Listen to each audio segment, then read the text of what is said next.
Right. So, tell our story.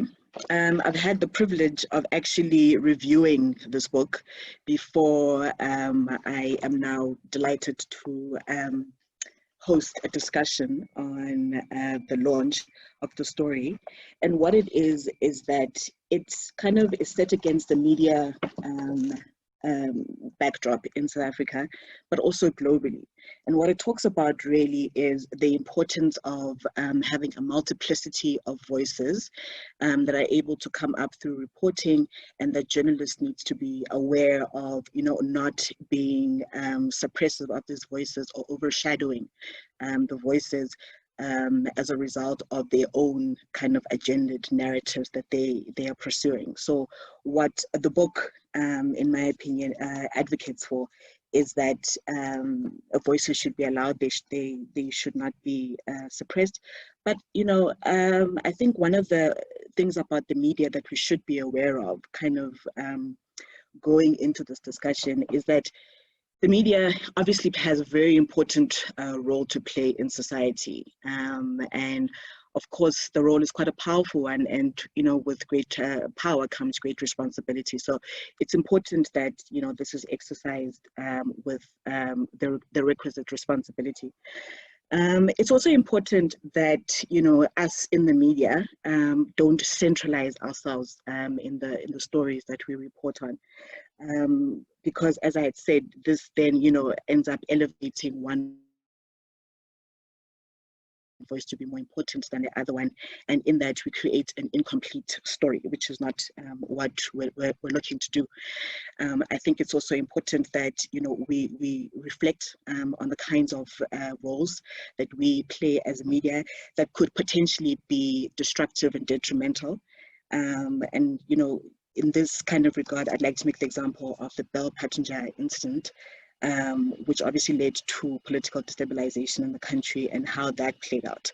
So that in itself, shows how media can be used for nefarious kind of agendas. We also live in a state now of fake news.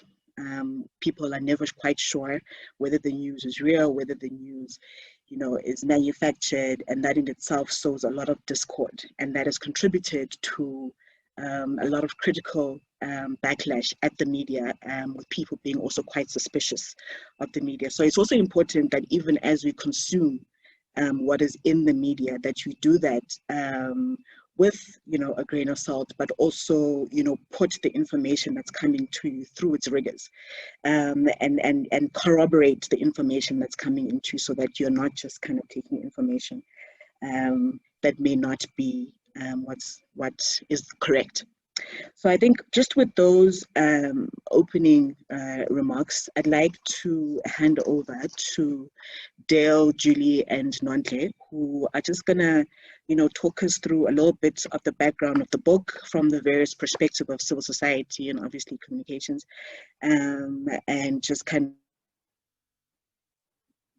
of, I guess, create the context within which the book was precipitated. So over to you, Dale. Thanks, Suzuki, and thank you everybody who's attending.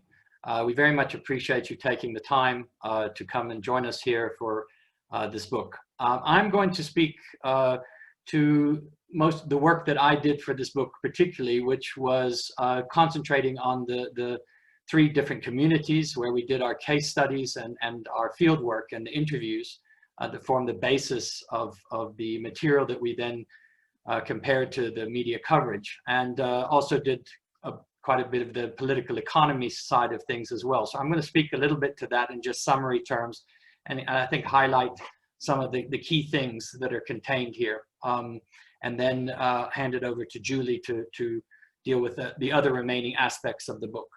So the first thing that I wanted to say is that the choice of the three communities, it was very specific. And quite considered.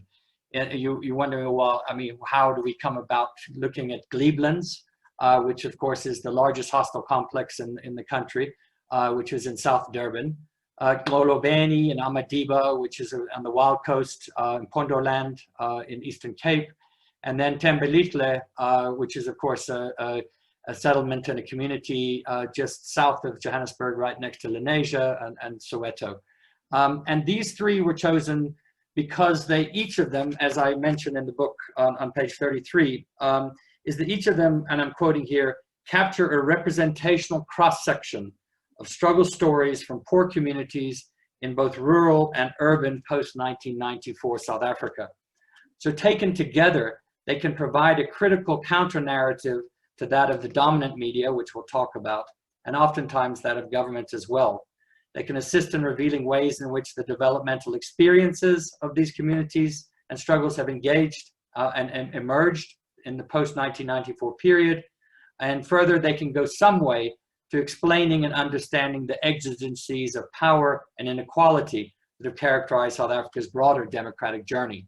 So they not only speak to a particular aspect of covering how media has covered these communities, but over a period of 20, 25 years, these struggles have been going, and each of them in some ways encapsulates a microcosm, whether that's urban communities, rural communities, and some of the key issues which have arisen in the post-1994 period.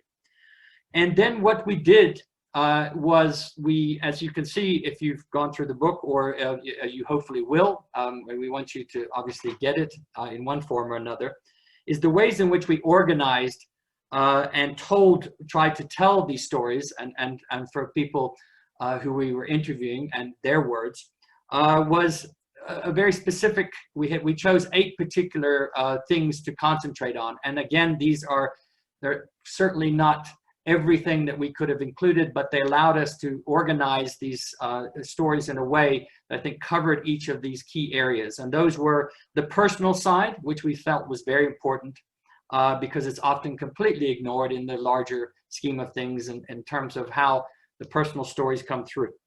The history and context of the area, and this hugely important in understanding why certain things happen, and particularly conflict. Community organization, those organizations that have become prominent in leading those struggles and representing the communities. The role of the state, and that's particularly obviously the state institutions of the state, whether that's at local, provincial, or national level. The role of political parties in particular, because they play a particular role. The role of law enforcement and the courts, because these are conflicts that have, where the law enforcement and the courts have played central role. The role of the dominant and other media, and then a final aspect of what the future holds for these communities and for the people themselves. So these were this is the way in which we broke this down. Now, just summary, to give a basic summary in each of these cases, and this is not doing obviously any justice to what is here in the book, but just to start with Glebelands.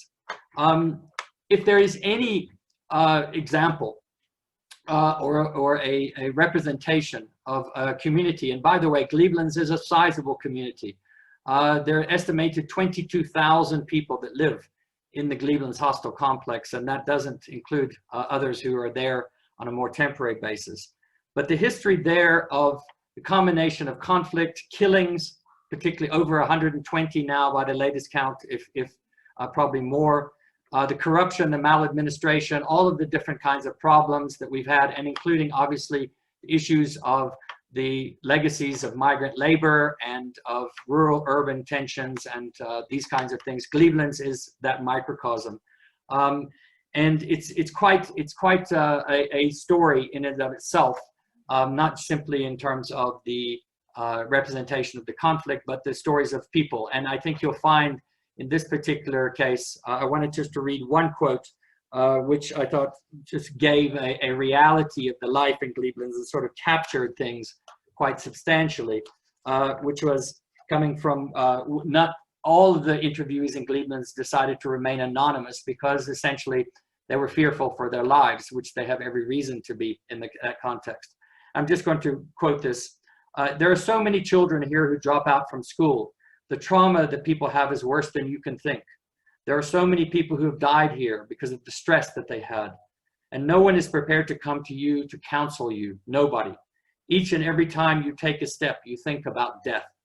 I'm from town now, but you know, when I leave there, I'm thinking, oh, I'm going to reach there. Once I reach there, I feel happy. But when I have to come back, I have to think now, am I going to reach my house? Because maybe someone is waiting for me, maybe somebody. Every minute, even when you are sleeping, you sleep like a bird in the tree. And that just sort of just frames a lot of what then we found out about Glebelands in the context of that story. Shifting to Glolobeni Amadiba, which we've got Nontle here, and I'm not going to spend much time obviously talking there, but here again, Glolobeni represents a microcosm of many of the key issues around land, post-1994 land, and the role of private sector, in this case mining, and government and corruption again, and buying off and local councillors, and how the community is not listened to, and therefore how you have a increasing conflict which turns violent oftentimes, and as has been the case there too. And Glolobeni is in many cases also, I would argue, a really, really good case study in the absolute and ultimate hypocrisy of government elites and the media as well, and the approach and understanding of development, as you will see. I wanted to again just take one quote from this that I think captures that sense of the uniqueness, but also the representativity of this community. And this was one of the tribal council members was talking about how the role and how they relate to government and the state, and he says, quote, "The government wants to rule or to own everything because they want everyone to depend on them. Here we are uncontrollable by the government." And that speaks to another context as Julie and others will talk about here, in the way in which the media then covers this, is that when people don't fit the script, when there's just more than just a service delivery protest, but there's a whole rich history here, and for very specific reasons, then that story very rarely gets told. And it's a fascinating story that goes all the way back, as many of you know, in the context of history, Glolobeni. Finally, we have Thembelihle, which again, an urban microcosm of quote, service delivery issues, of where people, the place itself means, hope, looking for hope and looking for new homes and places as they were escaping violence in the late 1980s, or just simply looking to establish their own families. And that story rarely gets told as if, it's just somehow this just land became occupied and these people are there temporarily. And it's always an informal settlement, which it's not. It's a community. It's an established community of over 30-something years, which has constantly struggled to not be evicted and to obviously remain there for reasons that are talked about in the book. But again, a microcosm of these kinds of conflicts and the way in which the stereotype is oftentimes, in this case, the media particularly pushing this, of violent, disgruntled people who are simply just wanting to cause trouble all the time. And the story that never gets told about Thembelihle is the other side of that story, and how that is oftentimes the case. So I wanted to read again one last quote from this that I think captures that, and is picked up by Baiza Mia, who I hope Baiza is listening and participating right now. And he says this, he says, "What we have picked up is that the democratically elected government has been using the very same legislation of apartheid, of taking the 1930 Land Act to say poor people must be moved far away from schools, from the city, from the clinics, away, your bond houses." It was like a class issue. The reason why they've done it is these people are poor. They cannot stay. And so you get those class issues coming out and very clearly in the Thembelihle case. So those three communities tell a particular story, and it's a very, oftentimes a beautiful story, but a very conflictual one and a very sad and tragic one at the same time. It is the story of our transition, of our democratic South Africa in many, many ways. And where I'm going to now move into and then just end off is to say that the way in which the media, I'm not going to talk a lot about the way in which the media has covered these. We do that in the book very clearly with a media content analysis, and we go into a lot of great detail on these things, and I think Julie will talk a little bit about that. But just to highlight three of the key things that come out of these case studies and that inform a lot of the book, which is that there is a state, party, private sector matrix that always operates in varying different ways in each of these communities to basically oftentimes repress, to caricature, and to not tell the stories, or at least to tell them in very different kinds of ways. And these key relationships, of which the media, of course, is part of, is part of what we have written about. And that dominant media, which has its own relationships to each of those particular parties and filters through those stories depending upon those power relationships oftentimes. Secondly, that where there is violence, and this is of course nothing unique to South Africa or media coverage, but violence and blood flowing, then obviously dominant media comes in, but without much very specific coverage of where this comes from, how it got started, and most of it being completely negative in respect of the communities themselves, or as if oftentimes the victims themselves are to blame partially for that. And then we're not going to talk a lot about this, but obviously there are limitations in terms of some journalists and dominant media people who do try to do a very good job, but are oftentimes then prevented by other editorial decisions or commercial decisions at the same time. But the third point that I wanted to make is that what these often these communities show us, and these stories show us, is that the media often, and the dominant media here we're talking about, often turns its head away from what it does not understand, from what it cannot feel like it could. The story that it tells is oftentimes a mirrored story, one that reflects the interests, whether those are class or racial or otherwise, of those people who are telling those stories and the media that are telling those stories. And it becomes a repetitive story, and then one which becomes a narrative, which then becomes the dominant narrative about where these conflicts come from, what kinds of people are involved, how these things got started, and why they continue. So that, from that side of it, I think it's a very, very fascinating journey to take that we do in the book.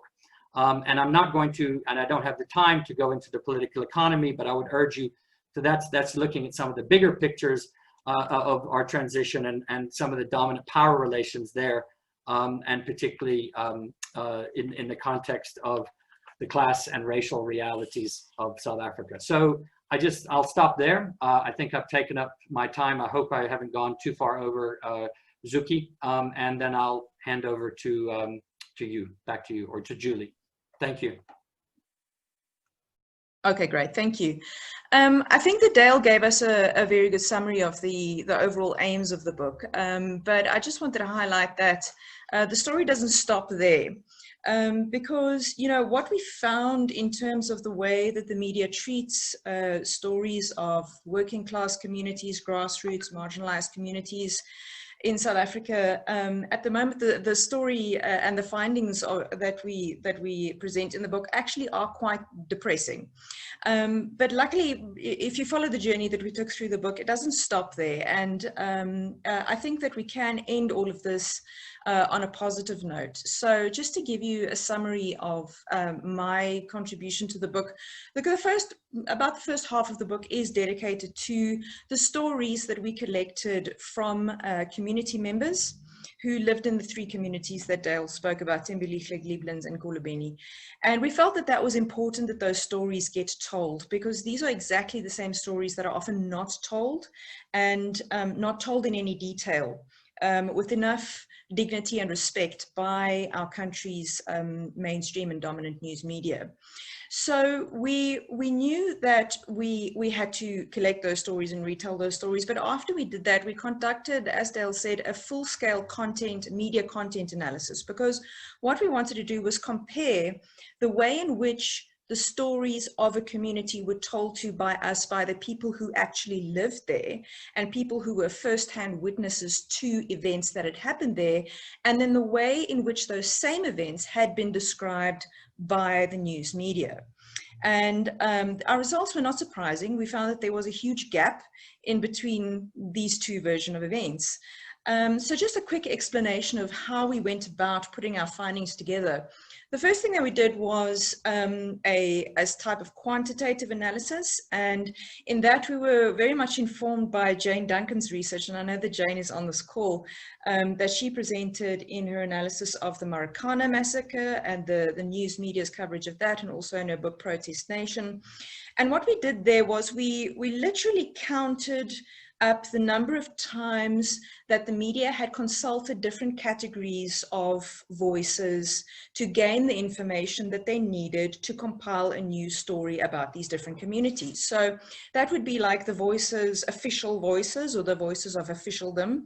So that would include people from political parties, or the local mayor, or the local councillor, or government officials, or security services like the South African Police Service, and the information that they were giving out to the media on particular communities.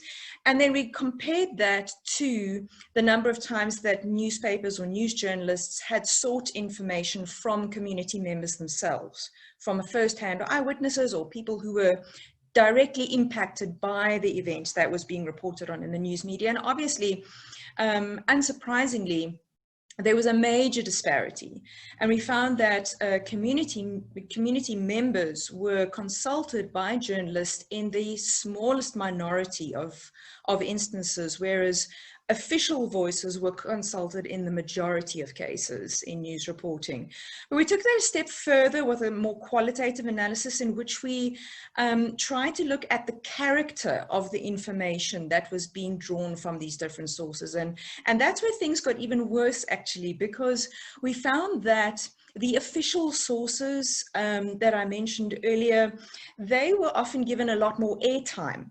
And by that I mean that their perspectives and their version of events was described in a great deal of depth and detail by the news media. Whereas when journalists did, on the rare occasion when they did actually decide to consult people on the ground who lived in the communities that they were reporting on, this was very much in soundbite fashion and not in any sort of attempt to try to get into the rich narratives of the community, the history, the socioeconomic background, the political background. So basically, when journalists contacted community members, they weren't doing it to get any kind of rich, detailed information. They were really just doing it for a quick soundbite.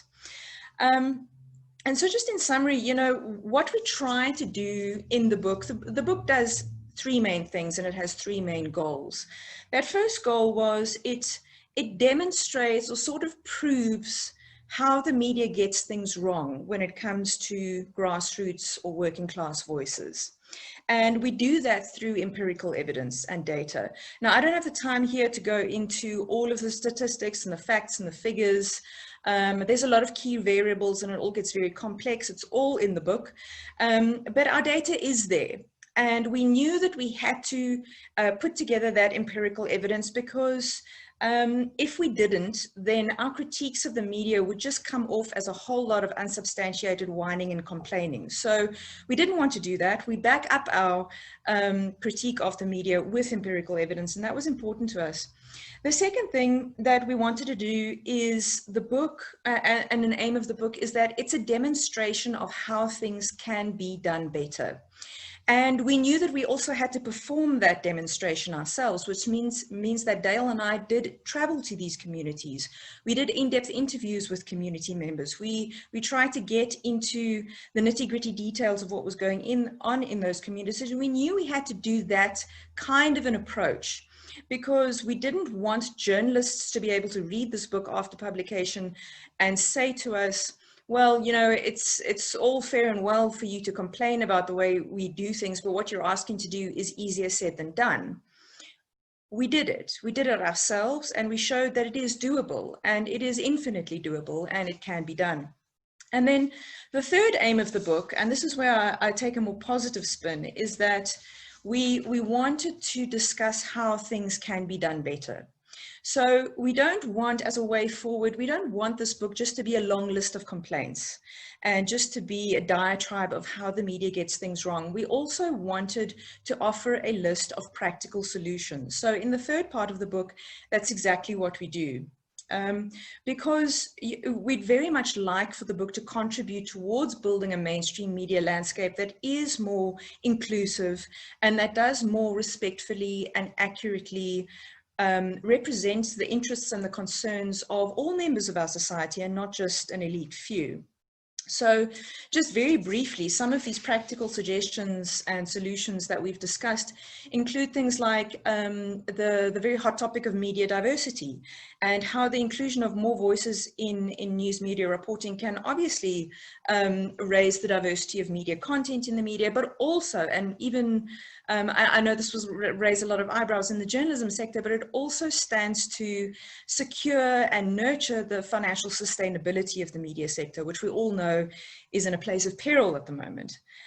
We also talk about sort of having a good old rethink about our understandings of media accountability and ethics.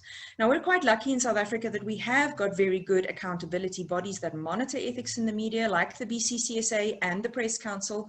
But what we found in our research is that some of these institutions for media ethics are actually really inaccessible to the majority of people in the country. So we've addressed those issues so that they can become more accessible, but then also to have a rethink about how we think about media ethics. And this goes all the way and has implications for revising things like the press code that all journalists are supposed to operate according to. It comes down to things that are really, really simple. So for example, one of the basic first principles of media ethics is this idea of balance. Okay, so for a story, an ethical story, it has to be balanced. It has to contain both sides of the story or all sides of the story. And our argument is, quite honestly, how can you expect a story to be measured as balanced if it doesn't contain the voices of the very people that the story is supposed to be about?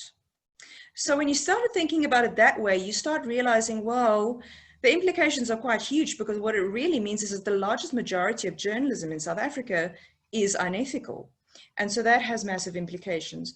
We've also talked about media education and training, because I think that to change this perspective and to take a more audience-centered approach in reporting, a more people-centered approach in news reporting, it doesn't just depend on decisions that are taken in newsrooms. It also depends on having a rethink of the entire media ecology or the entire media system, and that includes journalism education and training. So if we want the situation to improve in future, then we need to encourage journalism schools, universities, and places of training to teach the practice of listening journalism to our future journalists. And then also, as an ode to my own colleagues in the academic sector, we talk about media research. And we propose a similar sort of model to media research as we do for listening journalism. And that is an audience-centered approach to media research, because when we were doing the research for this book, what we found was that a lot of academic researchers in the media sphere, they really do what a lot of journalists do. And that is that they don't necessarily get down on the ground and listen to the voices of the people who they claim they are doing the research for.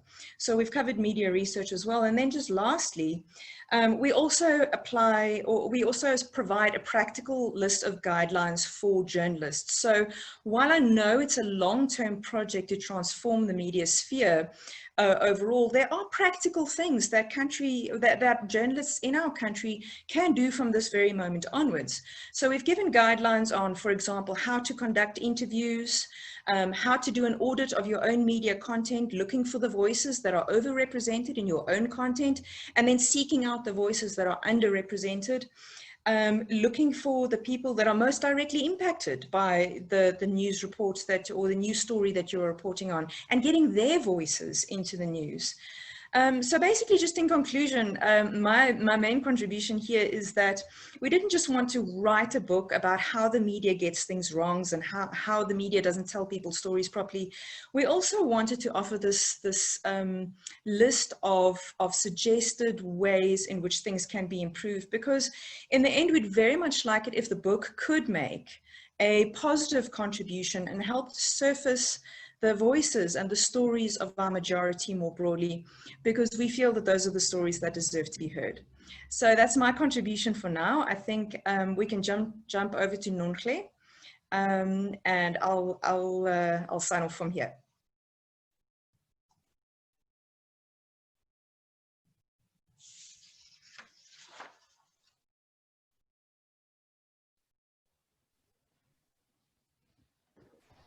Hi, Nonhle, are you ready with your contribution? Oh, yes, yes, I am. Okay, sure. Okay, good afternoon, and I hope it's still afternoon.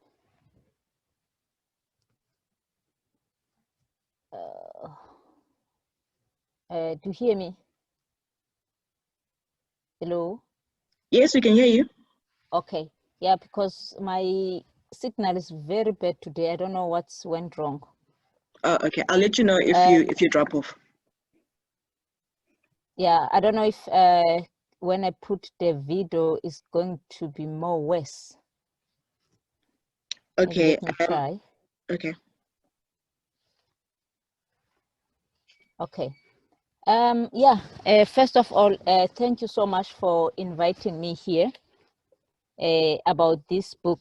For us, as a Madiba, to get this book, it was like a very good gift, because right now we started a study circle where we're bringing all the youth in Amadiba to start a study, to read about what's happening in the world, because we just find this book was written in a very simple English, and also it just includes many stories. You are not reading only one thing. That is why we just find this is a very useful book, and we thank so much the people that they dedicate themselves to come here in Kolobeni. And yeah, I know you know, to come to Kolobeni is one of the very rural, remote areas. And I remember when you were trying, one of you were trying to write a story, and you've bitten by our local dogs. You know, it was like a blunder, but you just continue to do what you're doing. Yeah, what I can say, this book, it was like a very, very useful tool for us, and mostly people, they always complain about the Amadiba Crisis Committee, that they get more attention to the journalist. That means the journalists are more favored to Amadiba Crisis Committee, which is not true. But what Amadiba are doing, they always open the doors for the journalists to come and take the story and tell the world. Because if people, they're hiding the story, it's very difficult for journalists to get the true story. But right now, the story of Kolobeni is known by everybody, because there is no hidden agenda. That is why I'm welcoming all the journalists. And it's a good a course for, especially for the students. They are doing the research. It's not only the journalist. There's quite a lot of things that is happening here. If I can go back a little bit of the struggle in Kolobeni, it's about the proposed mining along the coast, which is 22 kilometers in the rural community, where it's affecting 5 villages. And we said no to mining from the beginning, because we said mining is not a good development for us. But no matter what we're saying, it doesn't matter to the state, because the state always put the profit first before the human being. We decided to take our own government to court, which was very, very strange thing. Everybody was just saying, oh, people of Kolobeni are the craziest people in the world. You can't take your own state to court. But we just said that, no, we don't have a choice. Our state are the one, they knows our laws perfectly, more than anybody else. They are the implementers. Now, if they break the laws, now who else can we take to the court? We cannot take the Australian company, where it's an applicant to mine in Xolobeni, because the mining company just get a permit or authorization from our own state. Now, the state doesn't want to listen. We cannot be listening from Australia while we are not being listened in South Africa with our own government. That is why we take our own government to court to say we have a right to decide, we have a right to say no, and we have a right to choose.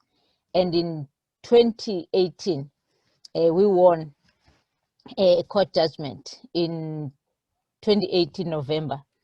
And the government says that they're going to appeal that court judgment. And it was very strange because they said they're going to appeal. But what they've done, they just put a notice of appeal. There was no papers where it can help the court or the judges to argue in court. It's just only the notice of appeal. Since 2018 is nothing. And we just sit and wait until today, but we just decided that it's better to approach our legal advice to say that we cannot wait, because if there's they put a notice of appeal, for sure, in the law, in some our laws, there is a time frame, but nobody knows how long is the time frame if you put the notice of appeal. Are you going to put the notice of appeal for 20 years or for 50 years because you're the government? Because we know that if it's me personally, I'm not the government official, there is a time frame when you put an appeal. But for government, it's seemingly there is no time frame. That is why right now we said that that notice of appeal is being taking too long, and it's a delay tactics. And it's a way of buying time, because right now in the community it's very difficult to do any development because there is a pending issue where it's always like bugging us and pushing us on other way. Now we decided to go to court to say that we can't wait. This is too much. This is too long. The government must decide, and this notice of appeal must be suspended. And we are planning to go to court on the 12th of October this year. And we're hoping that the government is going to listen to us and is going to suspend this notice of appeal and give us a free democracy that we're fighting for, because we can't wait for too long. If the judgment is being in favor of the community, they were doing the right thing, because they were quoting on the laws that we have as South African government. I don't understand why they argue against our laws, whose laws that we have is been contained by our constitution. If the same government is appealing against our own laws, those are the questions that we have as communities. And we're hoping that 12th of October, the sitting or the hearing will take place, and it will go ahead, because the judgment 2 years ago was based in internal and local law. The international law is in many international charters, like the African Charter that South Africa has signed. It gives the right to free, prior, and informed consent for indigenous communities. The local law was passed in 1998 in South Africa. It is called the Interim Protection of Informal Land Rights Act, which is IPILRA. It says the same thing, but it has never been used. That is why right now we said that law must be used for our indigenous communities. And if it's going to be used properly in South Africa, that means it will set a precedent, because it's not going to protect only the South African, but it will be used as Africa as a whole. That is why this judgment is so important, but not only South Africa, because you can go to any other African countries. When it comes to minerals, the laws are very, very weak. Now, we want the laws to be equal. It doesn't matter you are company of a mining or we are the community, we need to be treated equal. That is why we push so hard. No matter we've been pushed side by side, because there's quite a lot of intimidation, there's quite a lot of bribes that have been involved during this process. But we keep strong, we keep focused, and we want to make sure that the law, it's a law. It doesn't matter who you are. It doesn't matter you're rich or you are poor. The law must be the same. Thank you.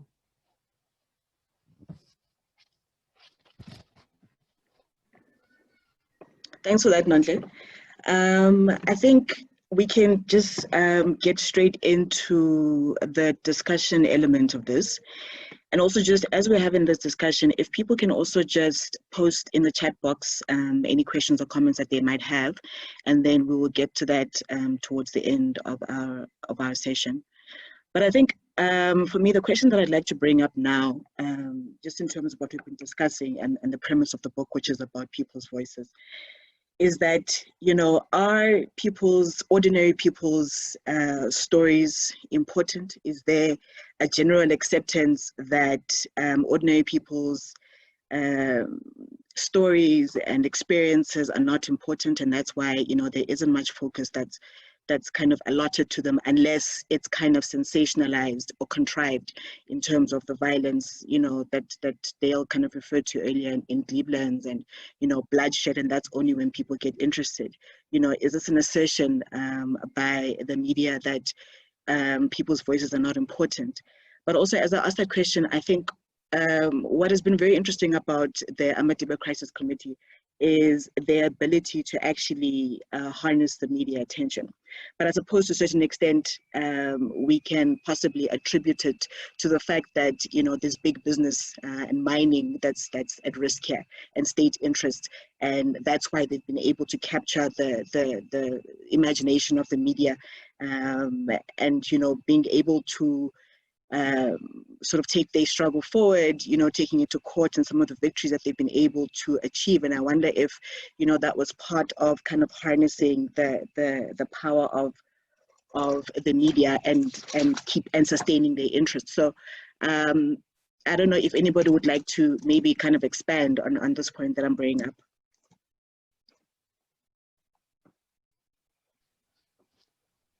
Yes, can I speak? Sure. Okay. Yeah, you know, thank you for raising that point. It's correct.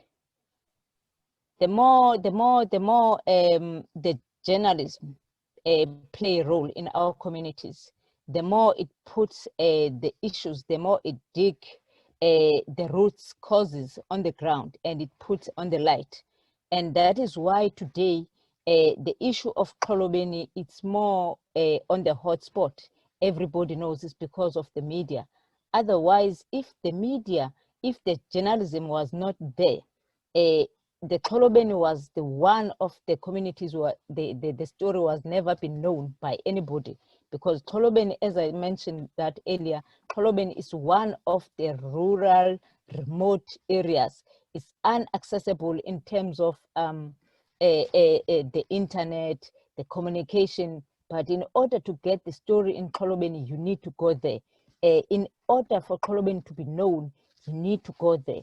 That is why, as I really support that the role of the media was very, very, very, very important. That is why today people, not even just people, but mostly the government, they criticize media of being biased, because they always put all the news, all what is happening, and they don't like that, because they always want to keep things in the darker, because they know that when the things are known, that means it put a pressure to the state. They don't like the pressure. That is why I said the role of the media, it's very, very good in our communities.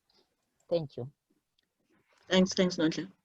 Zuki, I just wanted to also just come in here, because what is included in the book, and I think this is important, and what Nonhle is saying, absolutely, completely true, but what we distinguish between is the dominant media and other media.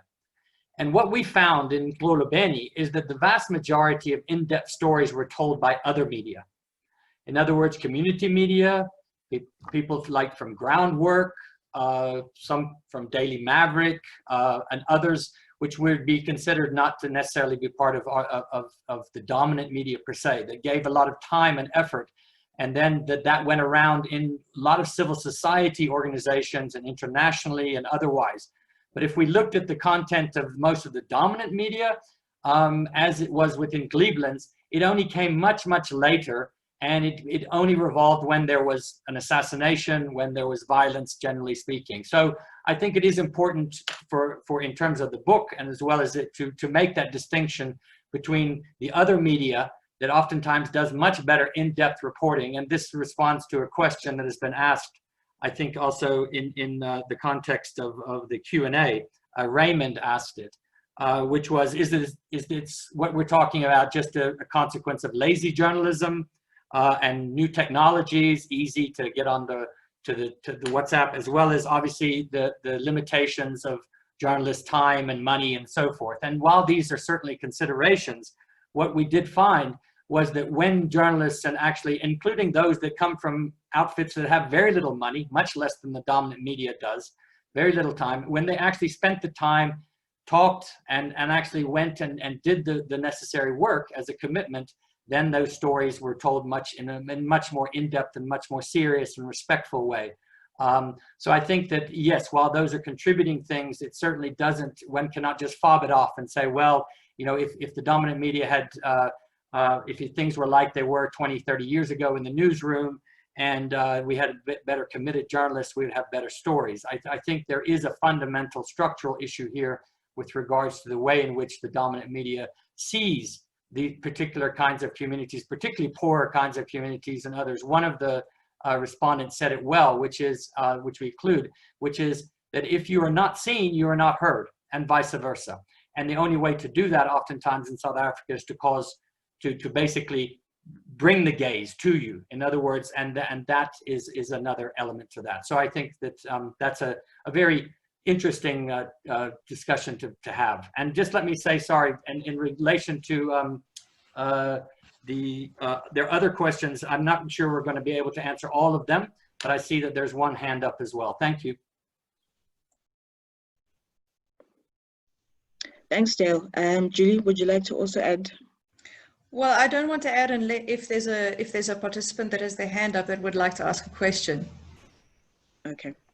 So perhaps if that person can unmute themselves and go ahead and ask the question.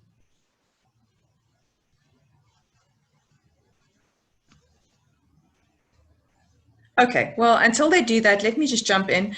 I think that, you know, one of the problematic issues that's sort of an elephant in the room, if we're going to be having a discussion like this with people who work in the media sector, is that, you know, as much as we, and as I said before, as much as the book might sound like it's a long list of complaints about how the media treats marginalized voices in South Africa, you know, it might feel to journalists as if we're almost kicking them when they're down, because as we know, the media sector is really going through a lot of strain at the moment, especially in terms of financial sustainability. And that's been highlighted a great deal in the excellent research that's been performed in part by Professor Gleda Daniels, who is a colleague of mine.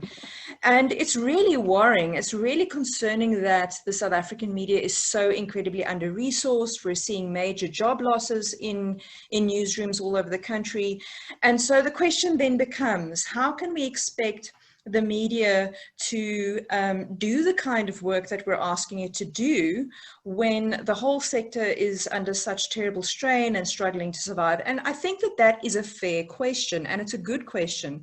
My answer to that would be, though, that in our findings, when we look at our content analysis and we see the amount and the character of content that is dedicated to the voices that I mentioned earlier, the voices of officialdom, versus the amount of time that is dedicated to community voices, you know, it doesn't involve less, I can tell you because I've done it, it doesn't involve less effort or more effort to get information from community members than what it does from a government official. So that almost nullifies the argument for, well, why shouldn't there be a balance? We found hundreds of news stories on all three of the communities, on the assassinations that were happening in Glebelands, on the issue of mining in Kolobeni and the issue of land in Thembelihle, where not a single community member had been consulted by the journalist. And two things happened in that case. First of all, we found, to our horror, that in a number of cases, the news report actually contained factual inaccuracies. And that was simply because news journalists had not gone down onto the ground or even made a phone call to speak to the people who were first-hand witnesses to events. And as a result, they got the facts wrong. Now, if you're a journalist worth your salt, and if you have any concern for your own credibility, that should be really concerning to you. And this is almost just a continuation of what was highlighted in the media's coverage of the events at Marikana, where we know that the media got the facts horribly wrong for at least a month before Greg Marinovich went in there and decided to get down on the ground and get the facts of the story. The second thing is that, I mean, it's not difficult to achieve the kind of balance in a news story that we're asking for. And again, I bring it back to ethics. If you're going to produce a story on a community and about a community, and you don't consult the people in that community, your story is not balanced, and therefore, you know, in breach of the first principle of journalism ethics, which is balance. Having said that, I know that all of these conversations do also need to be couched in the context of the fact that our media sector is struggling. We could write another book on why that is, but as I said, there are simple quick fix solutions that can be instituted now, for which there's not really any excuse not to institute them. So the only other thing that I wanted to say is that you heard it from Nonhle earlier. She said to us that her community, Kolobeni, Amadiba, are open to journalists. They welcome journalists because they know that that is the predominant way for their story to get out there. And so I would just really encourage journalists to make that leap and to become more comfortable with talking to communities, because they are open to having their stories being told. There's nothing to be afraid of. And the communities members that we spoke to, they do understand that the media is a vehicle to have their stories inserted into the public debate. So yeah, I would just encourage journalists to do more of that. Yeah, I mean, I think the premise of what I was trying to say is that in terms of people's or ordinary people's stories being interesting, you know, are the media saying that ordinary people don't have interesting stories, but also trying to look at what it is that Amadiba has managed to do where other people haven't managed to kind of get that formula right. And just in terms of kind of, I suppose, inviting that media community partnership, which I suppose also starts with the trust level, which is what you guys discussed in terms of being a listening journalist and wanting to actually take in what's happening in the community in order for you to report as accurately as possible. There's some questions here. Somebody's got their hand up. I think I'll just allow them to talk.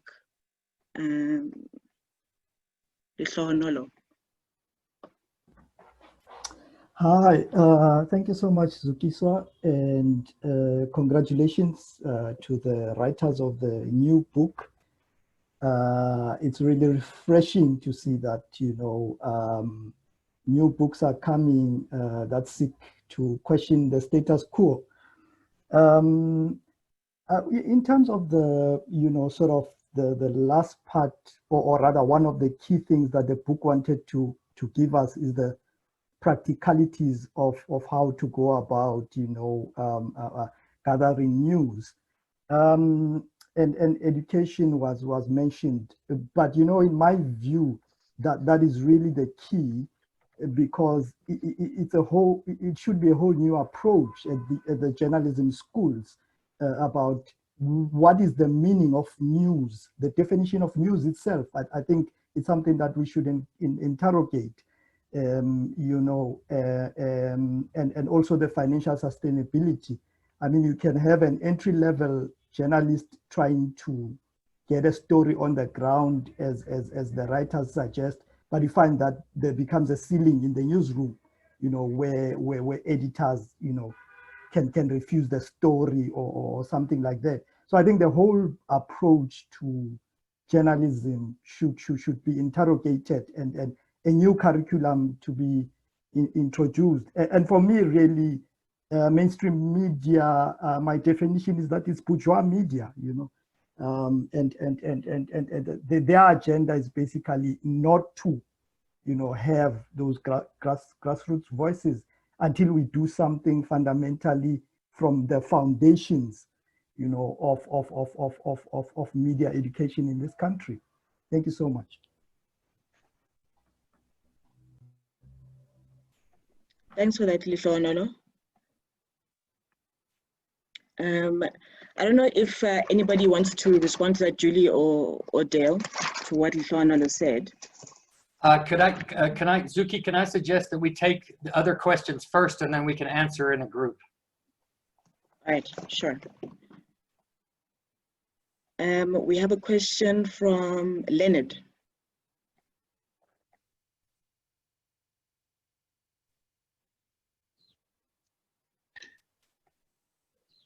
Can I jump in? Leonard? Can I jump in? It's General. Okay, General. While we wait for Leonard, you can go ahead. Am I audible, Chair? We can hear you. Yeah, thanks, Chair. Chair, I wrote a bit on the chat box, but I wanted to salute the writers of the book, and also to raise a couple of issues, as I'm on the ground, a grounded activist, used to interact with the media groups in most of our stories.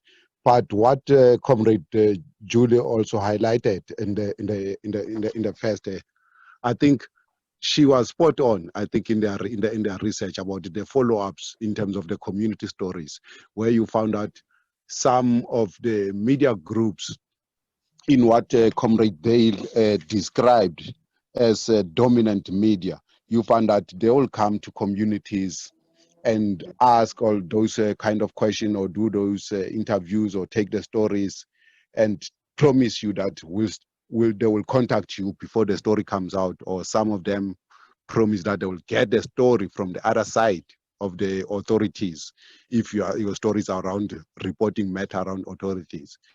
Then after consulting with the authorities, they will disappear. And when you trace them, try to get in touch with them to find out what happened with the story, is the story going to be published or not, some of them will start telling you that the editors, they're still waiting for editors to make sure that they give them the rights.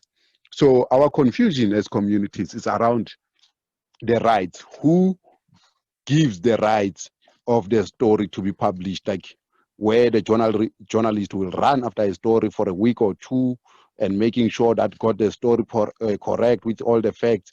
Then the editor, who was not even around, who was not even aware of the stories and the facts, and then comes and say the story is not good, or the story is not ready for publication.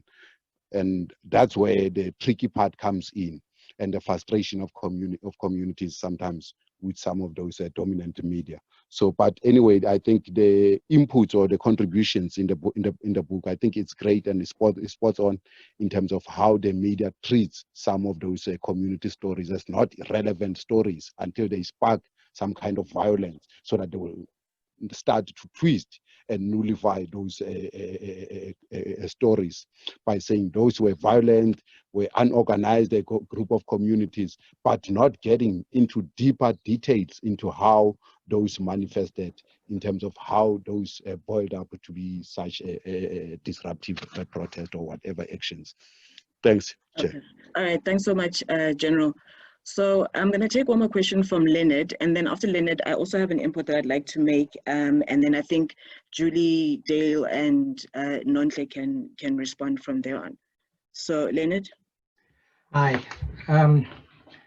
Well, two things. Firstly, let me congratulate Julie and Dale for, I think, a very important work, a very important book about the voices being suppressed of communities.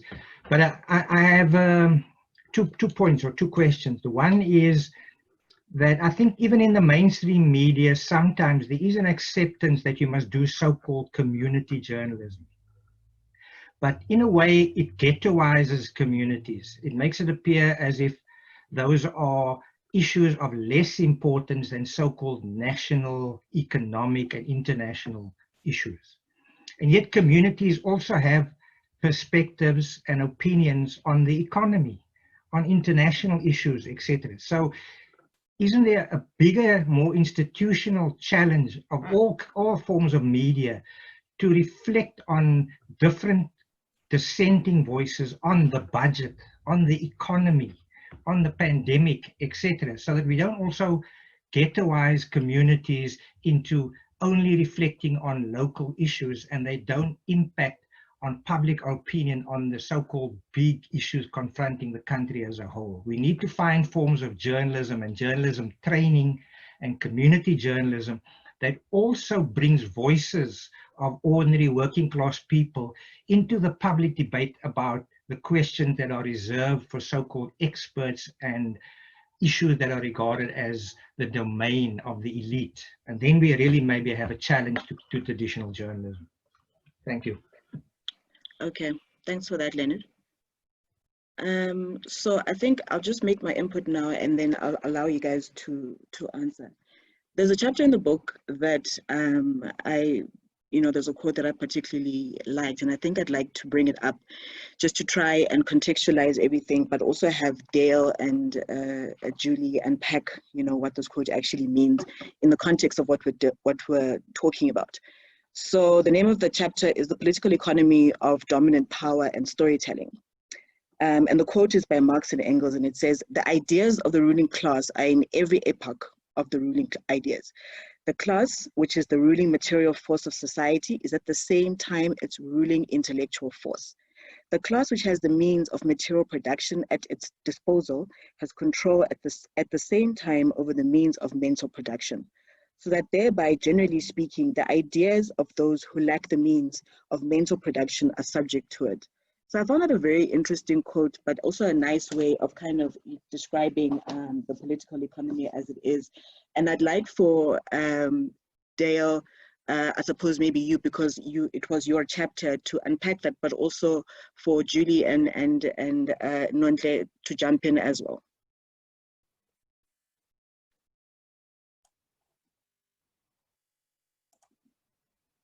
Okay, I'll start and then give it over. Just there's some very fascinating questions, and also just trying to look in the Q&A. I was trying to address a couple of those as well. So excuse us if we don't able to do that. I want to start with Lenny's. Lenny, thanks for that, and absolutely correct. And we, in some ways, we do speak to this in the book by, when you're listening, as you'll see in the book, what our approach was to allow people to tell whatever stories there are to tell. And I can remember when we were sitting there with one of the tribal council members in Lorobeni, and that interview went on for hours. And the first at least 2 hours was about the history of the area. And this was a history that is not oftentimes in the history books of the experts and those who have written the books. And it was talking about the father who was a member, the Pondoland Revolt, and going back, and how all sorts of the apartheid authorities, and how the land and people were so intricately intertwined in the politics of the area, and the response of the state, whether it was the apartheid state or now the post-apartheid state. So absolutely, I think that this is allowing people and listening to people, whoever they are, wherever they are, on everything. Including the big ticket issues about things, because oftentimes, as we all know, those who are in the local area, it's not about, as you say, community journalism in the sense of, well, it's a service delivery issue, that's a community issue, it's a local story, that's the community. Yes, those are important, but listening to those who can talk about the history, who can talk about the economy, who can talk about the local state, and who understand the law enforcement and the courts better than most, because of the experiences.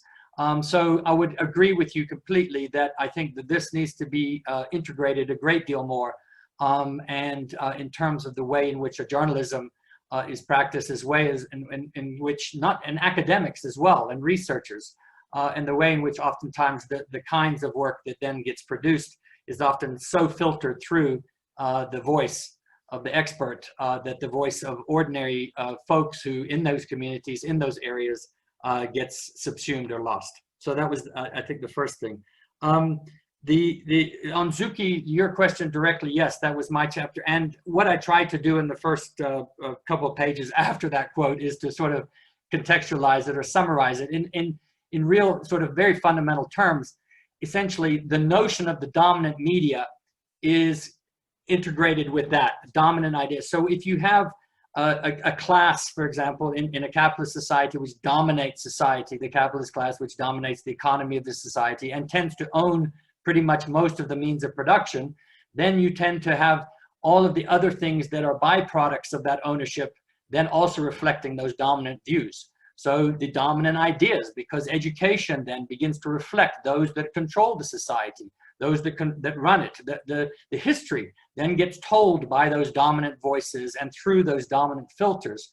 And so what we then have is that the ideational world, the what we learn about what is, becomes reflective of that dominance. So it's not just the state.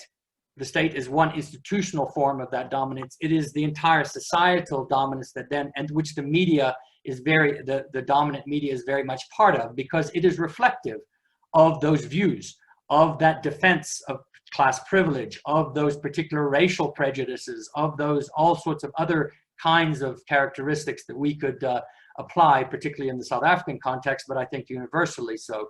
And so that's why when we talk about the political economy of dominant power and storytelling, dominant power where that is situated then frames the storytelling and frames the kinds of stories that are told, who is listened to, and how that then get taught and how that gets reflected in society. And then people become, as we see now, with all sorts of new technological means of purveying these kinds of ideas, then people begin to regurgitate those ideas in ways that then become completely, outside of the more traditional form of traditional power, completely become dominant in the way in which people see things and therefore the way they act about them. So I think that's what that was trying to basically frame our critique and the view within a structural as well as a systemic perspective. I'm going to stop there, and then I'm going to give it over to Julie and Nonhle to, I think, answer the others as well. Yeah, thank you. All right, thank you, Dale. So yeah, I mean, these have all been great questions and very pertinent questions. So I'm just going to respond to a few of them. But just to keep it brief and in summary, in response to what Lekgolo Honolo and General and Leonard have said, all very good points, but I think it just draws attention to, what we framed in the book, and that is that it really is an ecosystem that needs to change. It's not a particular newsroom. It's not a particular type of journalism. It's not journalists alone that need to institute the change. As I said earlier, we've covered in the book, we've said that journalism educators need to reevaluate how they're training our future journalists. General, in terms of who gets to decide to run the story or not, that is editors. And yes, editors need to be almost conscientized to including more voices from the ground and not ghettoizing stories from communities, as Leonard was saying. So, I mean, there are short-term solutions, that's true. There are things that journalists and editors can do now to improve the representativity of voices in the news media, but then there are also a number of long-term solutions, and that would be journalism education and training. It would be changing our practices in media research, because the people who are doing the media research are also the same people who are teaching our future journalists. So their perspectives need to change as well. It means reevaluating our systems of media ethics and what we expect from journalism. We have all these wonderful normative theories of the ideal of how we want the media system to operate. This would actually involve a rethink of what our expectations are of the media. So it's everything from media regulation to media education and training to media research to media sustainability models and financial models. And then the practice of journalism itself and working journalists themselves. So, as I said, short-term solutions, but then also other more long-term solutions, and a long-term project has to happen. So we're hoping that perhaps this book can be the start of a movement in that direction. Thanks.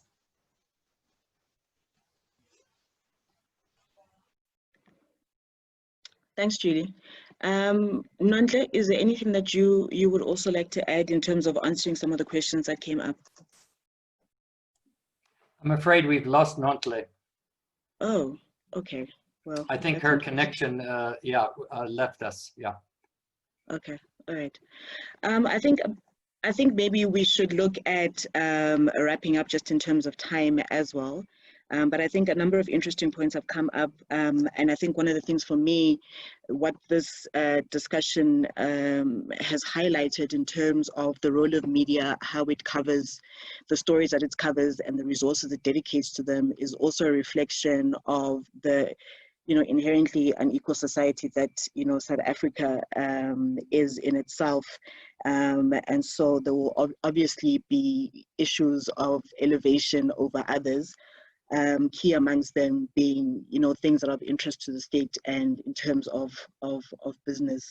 And these are things that as journalists, in order for, our own credibility, we need to be aware of and take more cognizance of. And I think it's true that, it's obviously a systemic issue. It's a beast that we need to be interrogating more than, on an individual basis, but also looking at the different kinds of media and how they cover things in terms of the dominant media and the media that's not necessarily the dominant media, and their focus and their ability to elevate issues of importance where others don't. So I think, it seems Nonhle is back. Or not? She was, and now she's not there anymore. Okay, all right. Dale and Julie, if you can give some concluding remarks. I think we've dealt with most of the questions. Okay, so very briefly, I don't have any specific concluding remarks in terms of the book.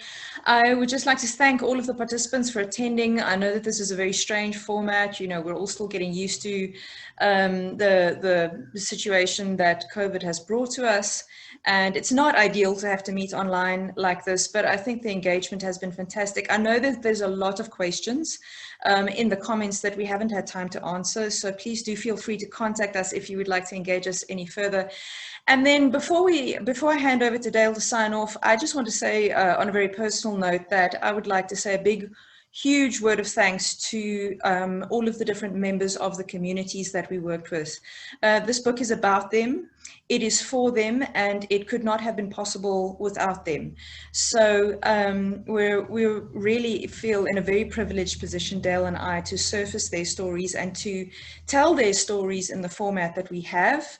All of the communities that we worked with were so welcoming and so enthusiastic about this project and so willing to share their stories with us that we couldn't have asked for any more from them.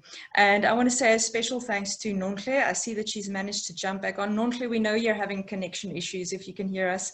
But I just wanted to say thank you to her for joining and agreeing to be a panelist today, and for all of the other members of the community who I know watching around the country. So thank you guys, and that's all from me. Thank you. Thank you. Sorry for my communication is very bad. That's okay. Thanks for coming back, Nonhle. We just wanted to find out if you have any concluding remarks that you'd like to make as we close off the session. No, not really. Thank you. Thank you so much for inviting me, and thank you for the listeners as well.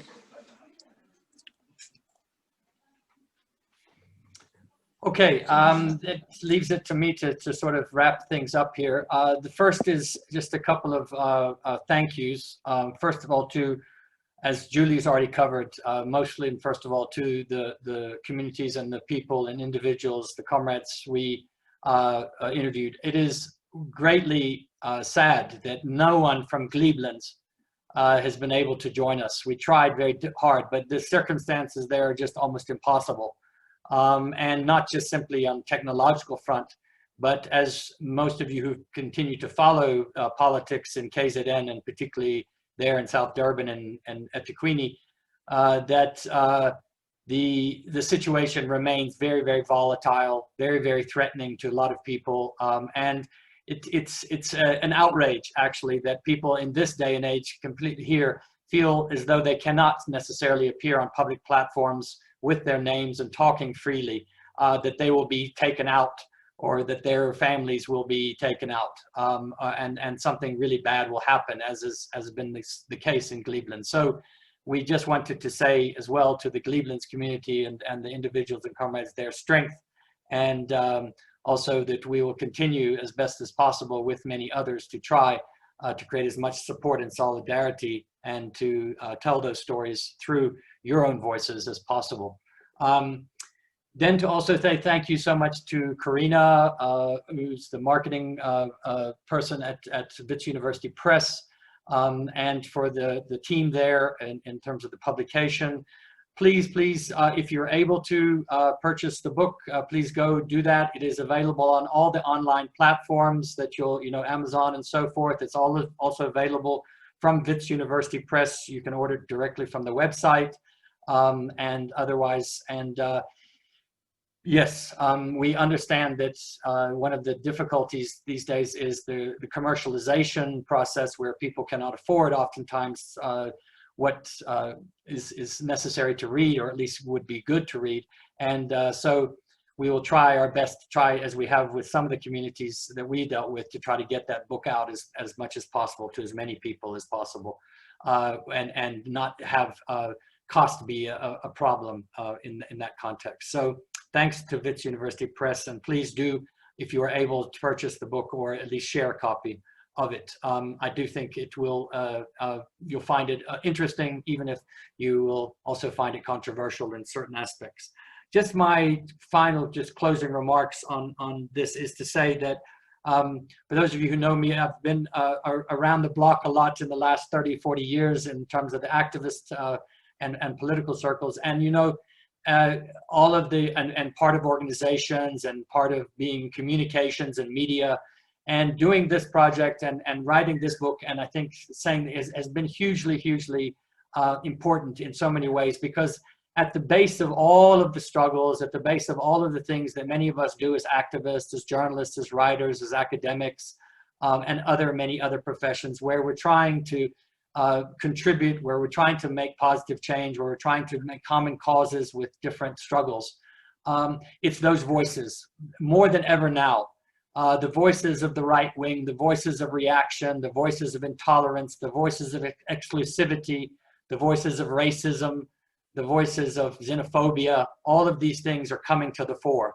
And we need more than ever to counter those voices, and to bring what I most certainly believe is the majority of people, where those voices are about humanity, about caring, about unity, about a lot of problems and a lot of critique, but fundamentally about goodness of people, about what is possible, about the fact that people can achieve positive things, and are willing and more than happy to work with their neighbors, irrespective of color or of language or otherwise.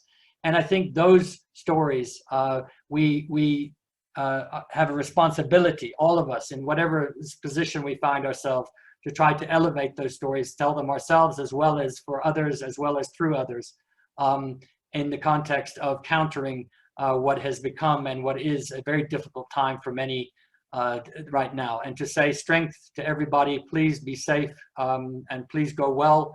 As the saying goes, a luta continua, the struggle continues, it never stops. It just takes place in different kinds of ways. There are always possibilities and there's always hope.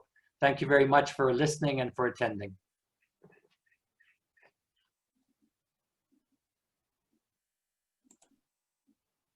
Thanks for that, Dale and Julie. I think this is a very good book for us to use as journalists as a reference in our own introspection as we responsibly report on the stories of people. And I think with that, we can close the session. Goodbye, everyone. Thanks for coming. Goodbye. Thank you. Bye-bye. Bye.